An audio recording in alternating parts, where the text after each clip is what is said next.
जादुई टीवी। सुनो, तुम्हारे बाबूजी तो कब के गुजर गए। अब उनका जो सामान है वो पड़े पड़े कबाड़ा हो रहा है।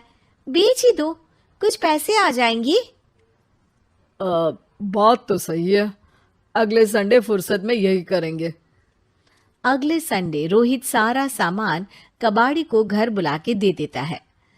तभी उसकी नजर बाबूजी की पुरानी टीवी पर जाती है, जो इतने सालों तक कूड़े में पड़ी थी, फिर भी चमचमा रही थी। टीवी तो देखो, जैसे एकदम नई हो। हाँ, बाबूजी को टीवी देखना बहुत पसंद था। उनका सपना था कि वो टीवी पे आए।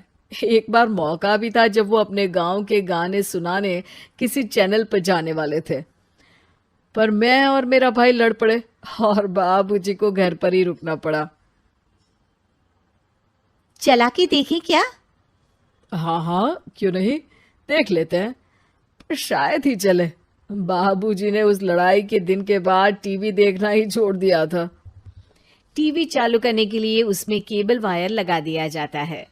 एक न्यूज चैनल चालू हो जाती है।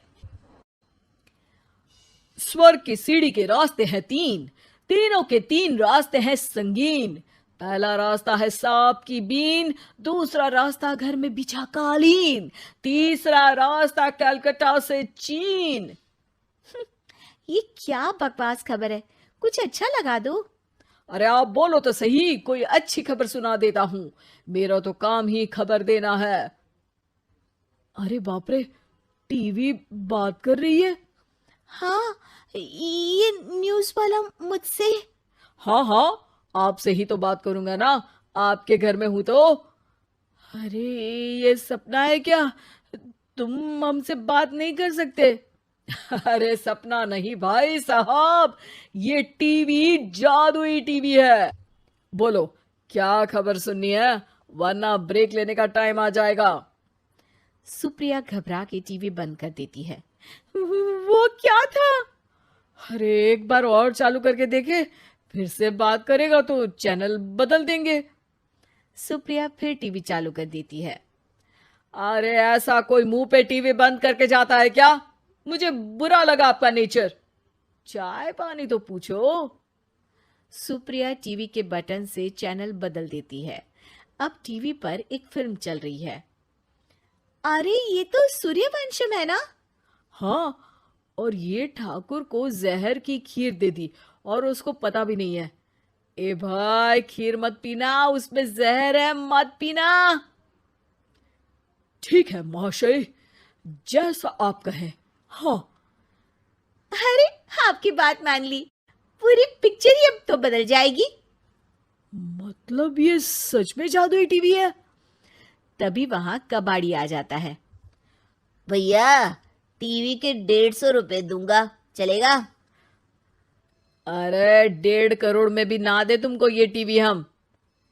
अरे 1.5 करोड़ खरीदने को होते तो तुम्हारे घर में ये पानी चाय नहीं पीता, अंबानी या टाटा के घर बैठा कोल्ड कॉफी पीता।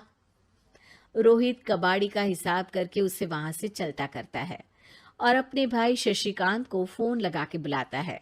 शशि थोड़ी ही देर में वहां पहुंच जाता है। क्या हो गया भैया? अरे बाबूजी का टीवी याद है? हाँ हाँ, जिसमें घुसे रहते थे हमेशा वो, और अपने को कुछ नहीं देखने देते थे। अरे वो अब जादुई टीवी बन गया है। भैया, आपकी बकवास करने की आदत अब तक नहीं गई। अरे आपके घर में बच्चे हैं, अब तो बड़ों जैसी बात करो। रोहित जाके टीवी चालू कर देता है। टीवी पर एक जादू का शो हो रहा है जिसमें एक जादूगर है। अब मैं अपनी टोपी में से कबूतर निकालूंगा। श्रिंग ब्रिंग शरिंग बम फोपा फुफी फुफा पाउ। टीवी से कबूतर निकलता है और शशिकांत के सर पर आकर बैठ जाता है। भैया, ये क्या हो रहा है? भैया इसे उड़ाओ। ए कबूतर, जा जा, कबूतर चल निकल। अब मैं टोपी में से सांप सुनते ही शशिकांत कांप जाता है और भाग के टीवी बंद कर देता है। भैया, सॉरी भैया, मैं समझ गया ये सच में जादुई टीवी है, पर एक बार और ट्राई करते हैं। पर भाभी, कोई दूसरा चैनल लगाओ। हाँ, जिसमें डर ना लगे। सुप्रिया टीवी चला देती है और न्यूज लगा देती है। अरे कितने दिनों बाद मुझे याद आया, बताइए क्या खबर सुनाओ। और ये नया आदमी कौन है? ये मेरा भाई है शशिकांत। ओह यस, वही है ना जिससे तुम लड़ लिए थे किसी बात पे, और तुम्हारे बुढ़ाओ पिताजी गुस्सा हो गए थे और टीवी को संन्यास दे दिया था। हैं? तुमको कैसे पता ये सब? इस टीवी में रहने वाले आदमी से लेकर कबूतर तक को तुम्हारे बाबूजी और तुम्हारी बातें पता है, इसलिए तो ये जादुई टीवी है। ये टीवी क्या कर सकती है वैसे? तुम जो मांगो दे सकती है। कहानी बदल सकते हो, खबर बदल सकते हो, कोई चीज मांग सकते हो। अरे भैया, ये टीवी मैं लेके जा रहा हूँ। बाबूजी का लाडला तो मैं ही था ना। अरे ऐसे कैसे? मैं बड़ा बेटा था, अब तक मेरे घर में टीवी थी ना। अब तक कहाँ गए थे पिताजी के लाडले? तुम्हारी गलती का एहसास भी है। अरे भैया, ज्यादा ना बोलो वरना भूल गए आपके दांत तोड़ दिए थे मैंने उस लड़ाई में। मेरी बीवी के सामने मेरी बेइज्जती करता है। रुक। दोनों भाई हाथापाई पे उतर जाते हैं। रुक, बताता हूं तुझे कि कौन बड़ा है। अरे छोटे का दम तो देख लीजिए आप। ये खबर आपके बाबूजी को देता हूं।